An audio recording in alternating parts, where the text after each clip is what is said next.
मुख्यमंत्री हेमंत सोरेन प्रशासनिक क्षमता विकास पर आयोजित संगोष्ठी कार्यक्रम में हुए शामिल। कहा, जनजातीय विकास के लिए सरकार प्रतिबद्ध।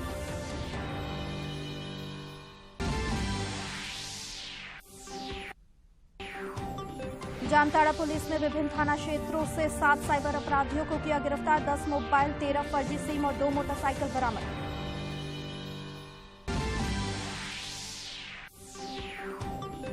और राज्य के कई इलाकों में तेज हवा के साथ आज भी हुई मानसून की बारिश। हालांकि रांची में अब तक सामान्य से 23% कम हुई बारिश। 27 जून तक खूब बरसेगा मीठा।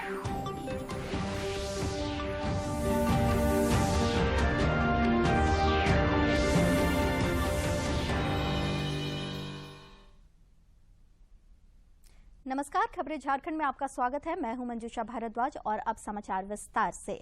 राष्ट्रीय जनतांत्रिक गठबंधन एनडीए की राष्ट्रपति पद के उम्मीदवार द्रौपदी मुर्मू ने आज संसद भवन परिसर में नामांकन दाखिल किया।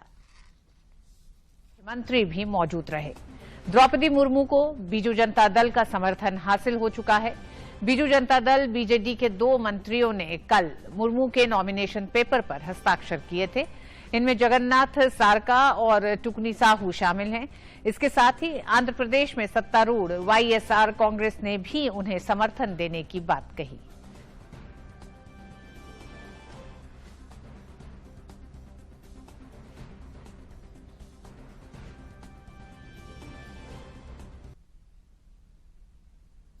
केंद्रीय मंत्री प्रहलाद जोशी ने कहा कि भाजपा सोशल इंजीनियरिंग में विकास करती है। उन्होंने सभी दलों से श्रीमती मुर्मू के समर्थन की अपील की। हम सामाजिक समरसता में और सोशल इंजीनियरिंग में माननीय मोदी जी के नेतृत्व में हम पूरा विश्वास करते हैं। तो इसीलिए इसमें मैं समझता हूं जो हमको सब वर्ग से हमको कॉन्स्टिट्यूशन पद में बिठाना, ये हमारा प्रधानमंत्री जी का बहुत बड़ा सोच है। इसी कारण ऐसे अच्छे अच्छे निर्णय पहले भी हुआ है, आज भी हुआ है, आगे भी होते रहेंगे। और जैसे आज का कैंडिडेट है श्रीमती द्रौपदी, तो बेस्ट कैंडिडेट है, डाउन टू अर्थ है और एकदम लोगों से जुड़े हुए महिला नेत्री है। इसलिए मैं समझता हूं this is the one of the best selection in the history of India. जनजातीय मामलों के केंद्रीय मंत्री अर्जुन मुंडा ने कहा कि आज भारत के लोग और खासकर आदिवासी और जनजातीय समुदाय के लोग गौरवान्वित महसूस कर रहे हैं। साथ ही उन्होंने यह भी कहा कि आजादी के लंबे कालखंड के बाद ऐसा अभूतपूर्व फैसला हुआ है जो ऐतिहासिक निर्णय है। कर रहे हैं कि एक आदिवासी जनजातीय महिला को एनडीए ने प्रत्याशी बनाया है माननीय नरेंद्र भाई मोदी और जेपी नड्डा के नेतृत्व में। और मैं समझता हूं कि एक अभूतपूर्व फैसला आज़ादी के लंबे कालखंड के बाद हुआ है। मैं समझता हूं कि यह ऐतिहासिक निर्णय जिसका नॉमिनेशन आज होने वाला है। केंद्रीय शिक्षा राज्य मंत्री सह कोडरमा सांसद अन्नपूर्णा देवी भी राष्ट्रपति पद के लिए एनडीए की प्रत्याशी द्रौपदी मुर्मू के नामांकन प्रक्रिया में शामिल हुई। एक ट्वीट करते हुए उन्होंने कहा कि भारतीय लोकतंत्र के इतिहास में एक गौरवशाली अध्याय से जुड़ने का यह अविस्मरणीय अवसर है।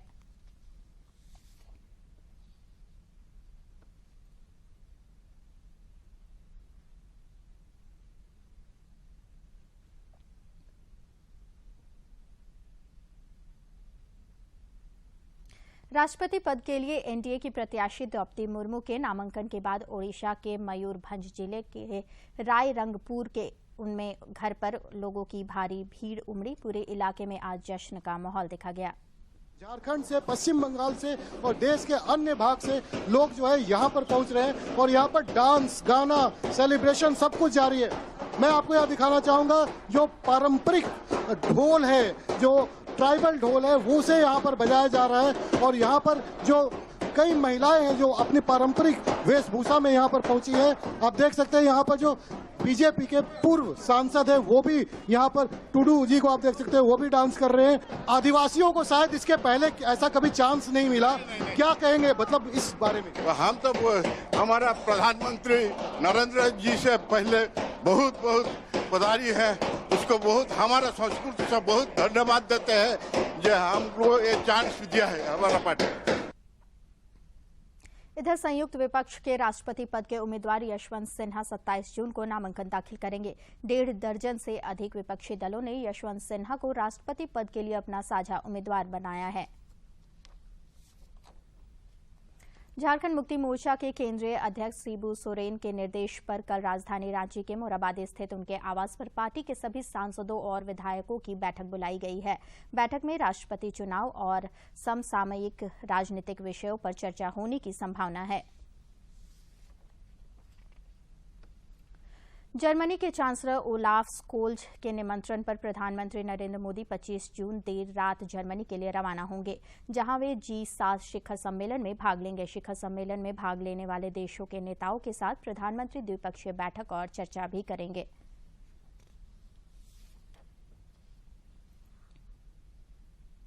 Senegal and South Africa, as stated by Chancellor Scholz, I quote, to recognize the democracies of the global South as partners. During the visit, Honorable Prime Minister will also hold bilateral meetings and discussions with the leaders of the G7 as also the guest countries on the sidelines of the G7 summit. मुख्यमंत्री हेमंत सोरेन आज कार्मिक प्रशासनिक सुधार तथा राजभाषा विभाग द्वारा आयोजित प्रशासनिक क्षमता विकास पर आयोजित संगोष्ठी कार्यक्रम में शामिल हुए। इस अवसर पर उन्होंने कहा कि लंबे संघर्षों के बाद झारखंड राज्य का निर्माण हुआ और उसकी सरकार जनजातियों के समग्र कल्याण के लिए प्रतिबद्ध है।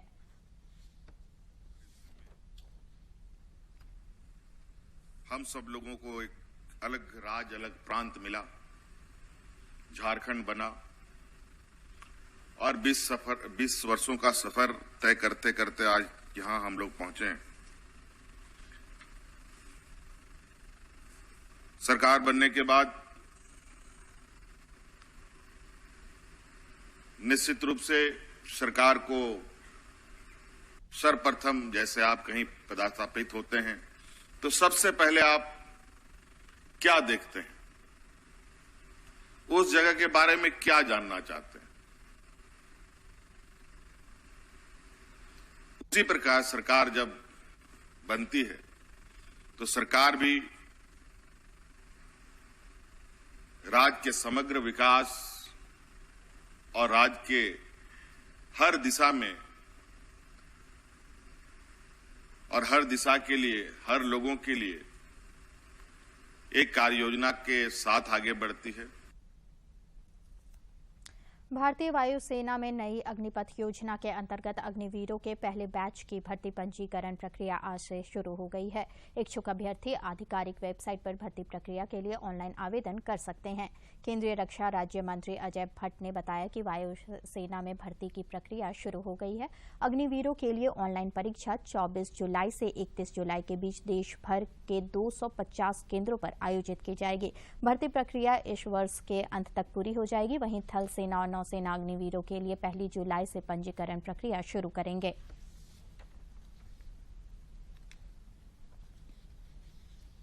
केंद्र सरकार द्वारा चलाई जा रही अग्निपथ योजना का सेना और आईटीबीपी से सेवानिवृत्त सैन्य कर्मियों ने भी स्वागत किया है।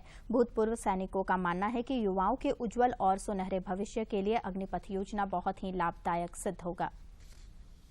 यही है कि यह देश में जो आज युवा वर्ग का बेरोजगारी जो है समस्या है, उसके लिए बहुत लाभप्रद है और यह अच्छा कदम है और इससे देश के भी फायदा है और आम पब्लिक को भी फायदा है, क्योंकि देश में जो अभी चल रहा है उस समस्या से निपटने के लिए बहुत बड़ा योजना सरकार। योजना के बारे में यह वो योजना है जो देश को बढ़ाने के दिशा की योजना है। ये वो योजना है जो कि देश के युवा को एक सही रास्ते पे लाने की योजना है। ये योजना है जो गरीबी मिटाने की योजना है। माना कि कुछ हद तक लोग इसको राजनीतिकरण करके राजनीतिक रंग और रूप दे रहे हैं। अग्निपथ जो स्कीम भारत सरकार लाया है, बहुत सुंदर और सुचारू रूप से चलने वाला ये योजना है और नए बच्चों के लिए बहुत ही उज्जवल भविष्य के लिए ये योजना है। इसमें क्या है कि 17 से जो 23 वर्ष के लिए किया हुआ है, और इसमें 2 साल जो दिया हुआ है कि आपका 10+2 भी इसी में हो जाएगा आपका। तो जो घर से पैसा लग रहा है इसमें सरकार 2 साल का ये भी दे रहा है, प्लस में आपको पैसा भी दे रहा है, और इसे करके 4 साल के बाद आने के बाद आपका आगे का भी भविष्य और आपका योजना आई है उसमें बहुत ही युवाओं के लिए बहुत ही लाभदायक है, क्योंकि सुविधाएं ही बहुत हैं इसके लिए। प्रथम वर्ष में करीब 21,000 साढ़े 21,000 दे रहे हैं, 25,000 वैसे पे है और 21,500 बाय हैंड देंगे उनको। काम करना है उसको खुशी से करना है। यदि आप अग्नि पथ में जाते हैं तो पहले आप ट्रेंड होइए और अपने स्किल को इस कदर बढ़ाइए कि अगला सोचिए कि हमारा सिलेक्शन हो, अगले जो 25% में हमारा सिलेक्शन रैंक से। मेरा कहना है ये देश हित में लिया हुआ सबसे अच्छा कदम है गवर्नमेंट। इससे लोगों का स्किल बढ़ेगा, बच्चों का स्किल बढ़ेगा, और जो 4 साल में वो सीख के आएंगे बहुत सारी चीज़ें ऐसी है जो सोशल घर में आकर के या समाज में बहुत अच्छा काम करेंगे, और उनके लिए बहुत सारी रिजर्वेशन भी दी गई है और उनका करियर बहुत अच्छा होगा। और दूसरा है कि देश के लिए एक बहुत बड़ा सपोर्ट रहेगा इमरजेंसी में, ताकि लोग ट्रेंड रहेंगे तो सेना में जाने के लिए समय पे काम। उपराजधानी दुमका में अग्निपथ योजना का लाभ लेने के लिए एनसीसी की 4थी झारखंड गर्ल्स बटालियन की कैडेट्स प्रशिक्षण में तेज धूप और उमस भरी गर्मी के बीच जमकर पसीना बहा रही हैं। पेश है दुमका से ये खास रिपोर्ट। ये हैं दुमका जिले की अग्निवीर बेटियां जो झारखंड चतुर्थ गर्ल्स बटालियन की एनसीसी कैडेट्स हैं और दुमका के नकटी गांव स्थित फायरिंग रेंज में फायरिंग की ट्रेनिंग लेकर अपना स्वर्णिम भविष्य भी गढ़ रही हैं। एनसीसी के माध्यम से लड़कियां न केवल कठिन परिश्रम से गुजर रही हैं, बल्कि इनके अंदर देश सेवा का भी जज्बा भरा है। हाल ही में हुए अग्निवीर विवाद पर भी कैडेट्स ने कहा कि ये युवाओं के लिए एक लाभकारी प्रोग्राम है। सैनिक, नव सैनिकों एवं एयरमैन्स जो होते हैं उन लोग का निर्धारित जो इसमें जाएंगे वो अग्निपथ योजना के तहत होंगी, और उनके वेतन जो कि वार्षिक 30 से 40 हज़ार रखी गई है। और मुझे लगता है कि अगर 17 से 21 साल तक में अगर किसी भारतीय सशस्त्र सेनाओं में अगर अपना योगदान देकर 30 से 40 हज़ार वार्षिक कमा रहे हैं तो वो बहुत ज़्यादा है, क्योंकि मुझे नहीं लगता कि कोई भी कंपटीशन अगर क्रैक करते हैं लोग तो 30 से 40 हज़ार रुपये मिलते हैं, और उसमें उन्हें यूनिटी और डिसिप्लिन भी सीखने को मिलता है। एनसीसी युवाओं को देश सेवा में जाने के लिए न केवल एक बेहतरीन अवसर प्रदान करता है, बल्कि उनके जीवन को अनुशासित भी बनाता है। चतुर्थ झारखंड गर्ल्स बटालियन एनसीसी के commanding officer colonel Randhir Singh केंद्र के द्वारा सेना बहाली के लिए लागू किए गए अग्निवीर योजना की तारीफ करते नजर आए। उनका मानना है कि इस योजना के तहत भारतीय सैनिकों की फौज हमेशा युवा नजर आएगी। सेवानिवृत्ति के पश्चात उन्हें एक मुश्त आर्थिक रकम भी मिलेगी, जिससे वे अपना भविष्य भी संवार सकते हैं। साथ ही उनके रोजगार के कई द्वार भी खुलेंगे। अग्निपथ भारतीय सेनाओं का एक सोचा समझा और काफी दिनों से वर्कआउट किया हुआ प्लान है, जो अभी मई के महीने में, जून के महीने में रोल आउट हुआ है। इस प्लान के तहत अग्निपथ के अंतर्गत जो सैनिक भर्ती किए जाएंगे उनको अग्निवीर नाम से जाना जाएगा, और वो तीनों सेनाओं में जाएंगे, आर्मी, एयरफोर्स और नेवी। दुमका स्थित एकलव्य आवासीय बालिका विद्यालय की associate NCC officer Sumita Singh के अनुसार यह योजना सरकार के विजन को दर्शाता है। यह योजना युवाओं को अनुशासित होने के साथ साथ उन्हें रोजगार का भी अवसर प्रदान करेगा। यहाँ लोग डोर टू डोर इधर से उधर घूमते रहते हैं, उनको नौकरी जल्दी मिलती नहीं है, और उन्हें नौकरी मिल रही है और 4 साल के लिए मिल रही है। और 4 साल में अगर सैनिक में बहाली हो रहे हैं तो वो, मैं तो कहूँगी वो बच्चे को अवसर मिल रही है कि एक पर्सनालिटी डेवलपमेंट के साथ साथ अपने आप को स्टैंड करने के लिए उन्हें ये समझना होगा कि नहीं, हमें जो सरकार दे रही है उसका हम एडवांटेज लें। बहरहाल दुमका की इन गर्ल्स एनसीसी कैडेट्स का जज्बा अग्निपथ कार्यक्रम का विरोध कर रहे युवाओं के लिए एक संदेश है, जो बगैर सोचे समझे देश को हिंसा की आग में झोंकने का काम कर रहे हैं। दुमका से आर के नीरद की रिपोर्ट। राज्यपाल सह कुलाधिपति रमेश बैस से आज रांची विश्वविद्यालय में नवनियुक्त कुलपति प्रोफेसर अजीत कुमार सिन्हा, जमशेदपुर महिला विश्वविद्यालय जमशेदपुर के नवनियुक्त कुलपति डॉक्टर अंजलि गुप्ता, डॉक्टर श्यामा प्रसाद मुखर्जी विश्वविद्यालय के नवनियुक्त कुलपति डॉक्टर तपन कुमार सांडिल्य, विनोद विहारी महतो कोलांचल विश्वविद्यालय धनबाद के नवनियुक्त कुलपति डॉक्टर सुखदेव भोई ने राजभवन में शिष्टाचार भेंट की।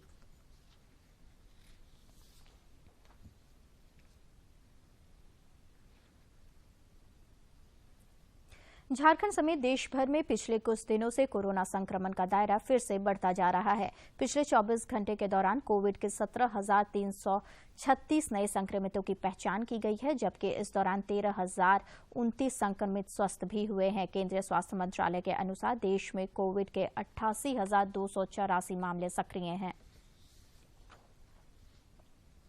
इधर झारखंड में पिछले 24 घंटे के दौरान 36 नए संक्रमितों की पुष्टि हुई है, जबकि 10 कोरोना वीरों ने इस बीमारी को हराकर जिंदगी की जंग जीती। राज्य में फिलहाल कोरोना के 151 सक्रिय मामले शेष हैं, जबकि रिकवरी रेट 98.74% है। देश में कोरोना के खिलाफ जारी जंग में टीकाकरण अभियान तेज गति से जारी है। केंद्रीय स्वास्थ्य मंत्रालय के अनुसार देश में अब तक 196 करोड़ 77 लाख से अधिक कोविड रोधी टीके लगाए जा चुके हैं। खूंटी जिले में पहली बार 26 जून को अबुआ बुगीन स्वास्थ्य अर्थात मेगा हेल्थ कैंप का आयोजन किया जा रहा है। स्थानीय बिरसा कॉलेज स्टेडियम में स्वास्थ्य मेले को लेकर व्यापक पैमाने पर तैयारियां की जा रही हैं। बिरसा मुंडा की धरती पर मेगा स्वास्थ्य कैंप में अपना योगदान देने के लिए खूंटी सज धज कर तैयार है।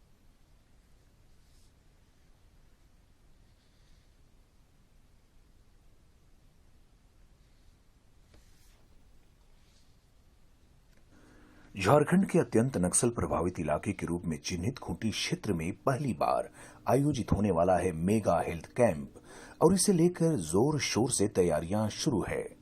डीसी के द्वारा सभी प्रखंडों में बैठक आयोजित कर पंचायत प्रतिनिधियों को अपने अपने पंचायत क्षेत्रों से ग्रामीणों को स्वास्थ्य मेला में लाने की जिम्मेवारियां सौंपी जा रही है।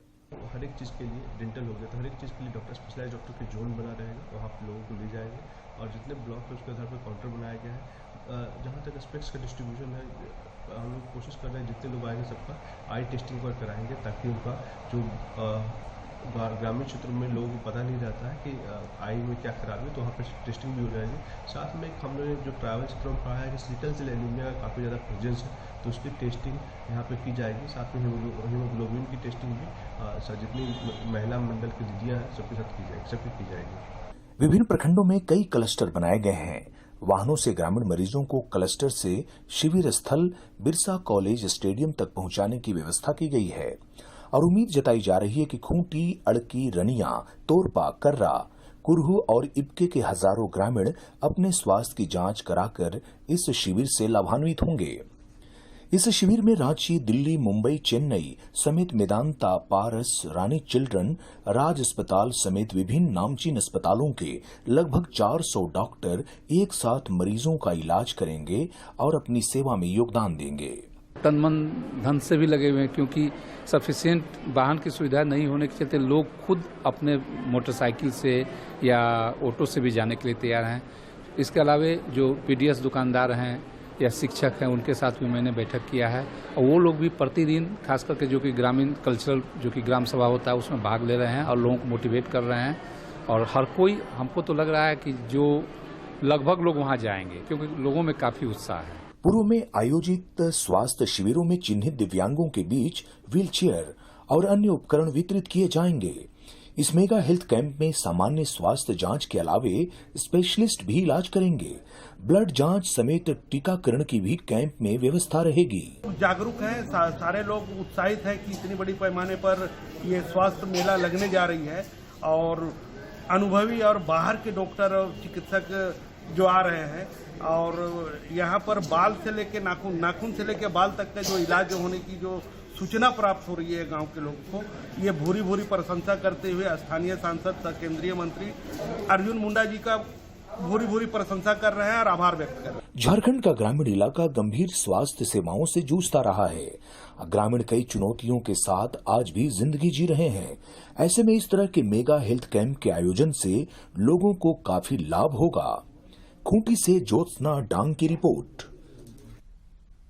Civil surgeon doctor CK Shahi की अध्यक्षता में आज देवघर सदर अस्पताल में 2 दिवसीय एनडीसी प्रशिक्षण प्रोग्राम का आयोजन किया गया। इस दौरान श्री शाही ने बताया कि इसको लेकर एक ऐप विकसित किया गया है, जिसके प्रशिक्षण के बाद विभाग में डिजिटलीकरण का काम तेज हो जाएगा। कार्यक्रम में उपाधीक्षक सहित विभाग के डॉक्टर और कर्मी मौजूद थे।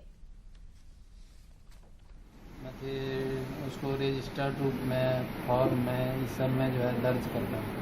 अब इसको डिजिटलाइज किया जाएगा। इसका ऐप तैयार है। एनसीडी में जो 5 डिजिट का स्क्रीनिंग वगैरह ये सब किया जाता है, सब इसमें जो है जैसे 2 डिजिट है डायबिटीज़ और हाइपरटेंशन, और 3 कैंसर है, ओरल कैंसर, ब्रेस्ट कैंसर और सर्वाइकल कैंसर, जो फीमेल के रिप्रोडक्टिव ऑर्गन से संबंधित है, यूट्रस का मुंह जिसको कहते हैं, वही सर्वाइकल कैंसर का। प्रदेश में शिक्षण व्यवस्था में सुधार की कोशिशें जारी हैं। शिक्षा मंत्री जगन्नाथ महतो ने कहा कि जल्द ही 1 लाख शिक्षकों की बहाली होगी। श्री महतो ने गिरिडीह में पत्रकारों से बातचीत में शिक्षा में गुणात्मक सुधार के लिए समाज के सभी वर्गों से आगे आने की अपील की है। शिक्षकों की कमी से जूझ रहे झारखंड के लिए खुशखबरी है। झारखंड के शिक्षा मंत्री जगन्नाथ महतो ने कहा है कि हेमंत सोरेन की सरकार शिक्षा में गुणात्मक सुधार के लिए काम कर रही है। गिरिडीह जिले में डुमरी में पत्रकारों से बातचीत करते हुए मंत्री जगन्नाथ महतो ने कहा कि बिहार के जमाने से ही खाली पड़े शिक्षकों के पदों को भरने की कार्रवाई सरकार ने शुरू कर दी है और 1 माह के अंदर 26,000 शिक्षक सूबे में बहाल भी हो जाएंगे। ऐसा है, बिहार के समय से 26,000 के टीचर रिक्त पद था, उसको हम तत्काल सारा प्रक्रिया हो गया है, 1 महीना के अंदर बहाल हो जाएगा। शिक्षा मंत्री की घोषणा से राज्य के बेरोजगारों में खुशी का माहौल है। शिक्षा मंत्री ने आगे कहा है कि झारखंड के छात्रों का जैक द्वारा समय पर रिजल्ट घोषित कर दिया गया है, जो कि हमारी बड़ी उपलब्धि है। उन्होंने कहा कि इस बार के परीक्षा परिणाम राज्य के छात्रों के स्वर्णिम भविष्य के लिए एक नया बिहान लेकर आएगा। 1 लाख टीचर बहाली करेंगे, हर हाल में करेंगे। क्या है कि जहाँ भी हम जाते हैं, हम एक ही बात लोग बोलता है कि टीचर नहीं है। टीचर देने के बाद क्या लोग बोलेगा, क्या बहाना करेगा? वो बहाना शिक्षा को बेहतर करने के लिए किसी तरह का बहानाबाजी नहीं करने देंगे। शिक्षा मंत्री ने यह भी कहा कि उनके प्रयासों से राज्य के अधिकांश स्कूलों में पानी, बिजली और शौचालय की समुचित व्यवस्था कर दी गई है और कहा कि वे खुद हर जिले में जाकर शिक्षण व्यवस्था की समीक्षा भी कर रहे हैं। उन्होंने राज्य के सभी बुद्धिजीवियों से भी अपील किया है कि वे खाली समय में स्कूलों में जाएं और बच्चों को पढ़ाएं। कहा कि मेरे बच्चे नंबर में पिछड़ जाते थे, कहीं एडमिशन नहीं होता था, और हम पहले रिजल्ट दिए उससे पहले, इसलिए नंबर कम रहता था, अच्छा स्कूल में नहीं होता था। अब कहाँ जाएगा? हम 96.6% मैट्रिक में रिजल्ट दिया है। शिक्षा मंत्री जगन्नाथ महतो ने जब से राज्य के शिक्षा मंत्री के रूप में कमान संभाली है, तब से शिक्षण व्यवस्था में गुणात्मक सुधार की दिशा में वे प्रयासरत भी रहे हैं। ऐसे में यह आशा जरूर जगती है कि झारखंड की शिक्षा व्यवस्था एक न एक दिन जरूर सुधर जाएगी। गिरिडीह से संवाददाता रमेश प्रभाकर की रिपोर्ट। श्रम मंत्री सत्यानंद भोक्ता आज देवघर परिसदन पहुंचे। पत्रकारों से बातचीत करते हुए उन्होंने कहा कि राज्य सरकार का मुख्य फोकस विकास कार्यों को तेज गति से आगे बढ़ाते हुए रोजगार सृजन करना है। उन्होंने कहा कि हाल के दिनों में नई नियुक्तियां की गई हैं और आगे ज्यादा से ज्यादा युवाओं को रोजगार देना इस सरकार की प्राथमिकता है।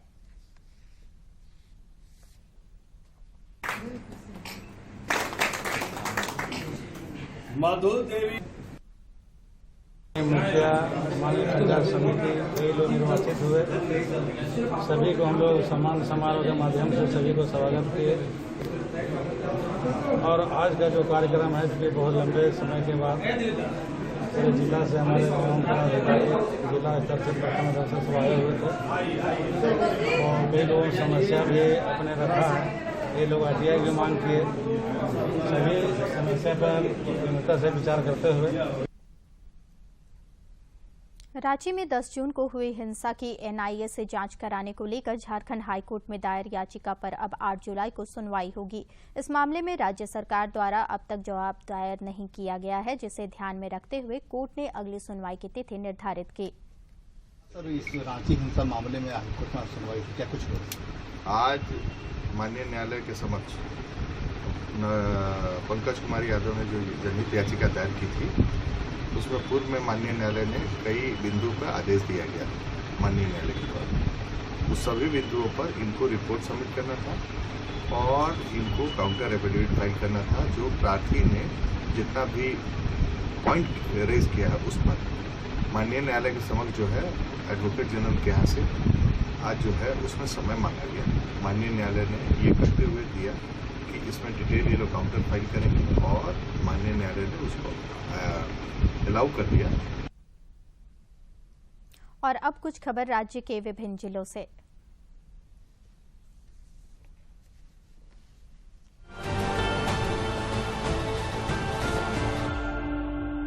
बोकारो की उप विकास आयुक्त कृति श्री की अध्यक्षता में झारखंड एकीकृत आदर्श ग्राम योजना अंतर्गत सांसद ग्राम योजना, प्रधानमंत्री आदर्श ग्राम योजना एवं मुख्यमंत्री स्मार्ट ग्राम योजना अंतर्गत योजनाओं के उन्मुखीकरण हेतु जिला स्तरीय प्रशिक्षण कार्यक्रम का आयोजन किया गया।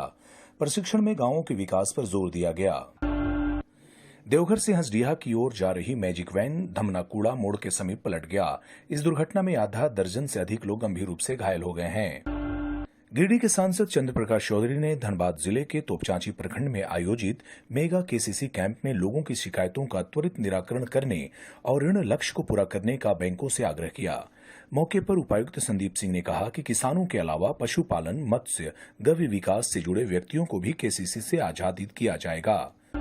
कोडरमा जिले में वाणिज्य कर विभाग की टीम ने बरही चौक से रेडीमेड कपड़ों से भरे एक ट्रक को जब्त किया है। वाणिज्य कर आयुक्त कंचन बरवा ने बताया कि यह मामला टैक्स चोरी से जुड़ा प्रतीत हो रहा है। मामले की फिलहाल जांच की जा रही है।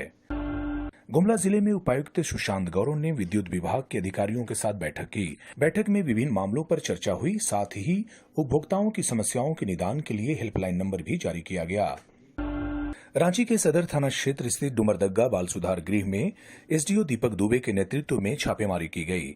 इस दौरान बाल सुधार गृह में छापेमारी टीम को कोई आपत्तिजनक सामान नहीं मिला।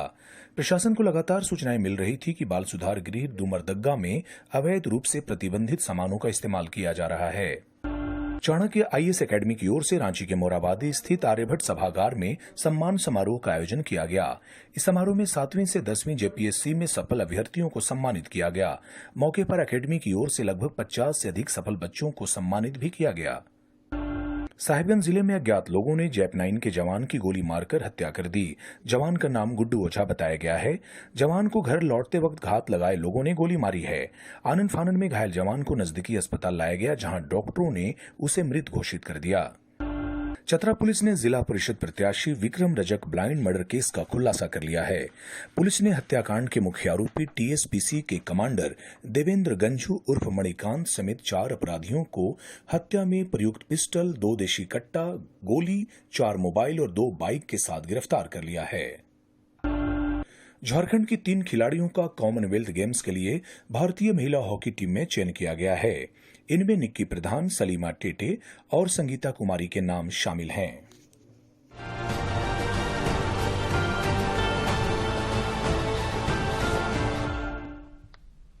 और अंत में मुख्य समाचार एक बार फिर।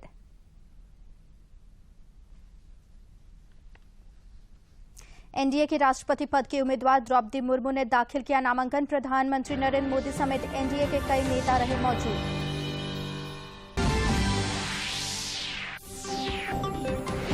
मुख्यमंत्री हेमंत सोरेन प्रशासनिक क्षमता विकास पर आयोजित संगोष्ठी कार्यक्रम में हुए शामिल। कहा, जनजातियों के विकास के लिए सरकार प्रतिबद्ध।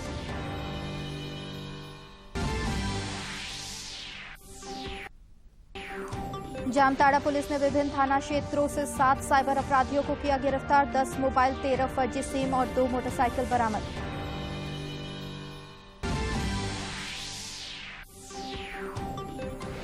और राज्य के कई इलाकों में तेज हवा के साथ आज भी हुई मानसून की बारिश। हालांकि रांची में अब तक सामान्य से 23% कम हुई बारिश। 27